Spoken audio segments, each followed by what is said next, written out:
ہماری صبح سے شام تک جو شکوے شروع ہوتے، ہم پریشان ہیں، مشکل آ گئی، یہ ہو گیا، تو میں 2018 سے کیا کہہ رہا ہوں، چیخ ہو گئے.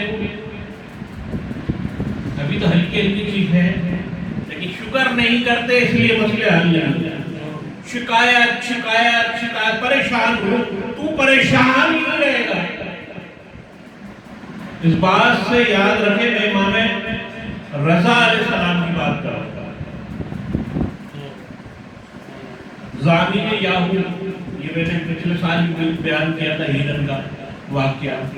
تو وہ زامن ہے جس وہ ایران کے زامن ہے، اتنی بڑی سپر پاور کو ٹکر دیتے نا.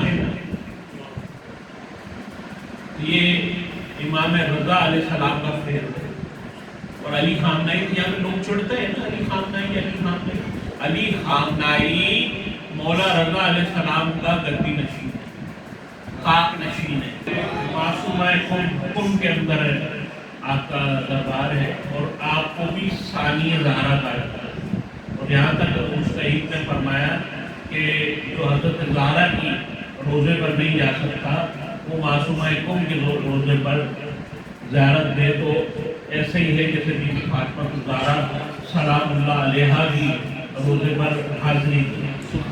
مبارک محشر، یہ کلمہ اہل بیت، ایک ایک کلمہ اہل بیت اتنی بخشش کرائیں گے.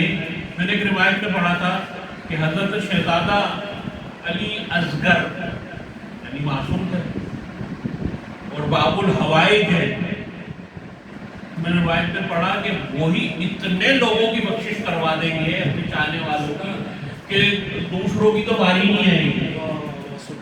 لیکن شرط یہ نہیں ہے کہ آپ کو خالی مان لینا ہے، ان کی ماننی بھی ہے. آپ نماز پڑھے نہیں، آپ روزہ رکھے نہیں، پیاس لگتی ہے، یہ ہوتا ہے. وہ 86 سال کا بوڑھا مرد مجاہد جس نے پورے ایران کو، پوری دنیا کے کفر کو للکار کے رکھ دیا. آج پوری دنیا ہلی بھی ہے، کیا ہے؟ مفلس کی ان کے پاس. لیکن کیا ہے؟